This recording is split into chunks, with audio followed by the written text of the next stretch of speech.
Alright, here's our D chord. First thing we're going to do is block off our low E. We're going to block off the A.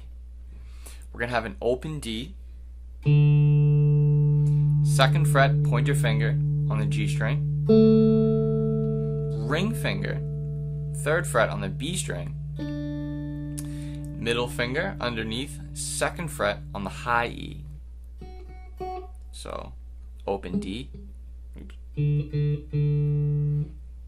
2nd fret on the G, ring finger, 3rd fret on the B, middle finger, 2nd fret on the high E. Again, from bottom to the top.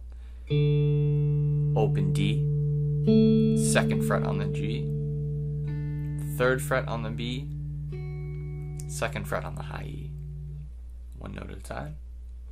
Open D, 2nd fret on the G, 3rd fret on the B, 2nd fret on the high E.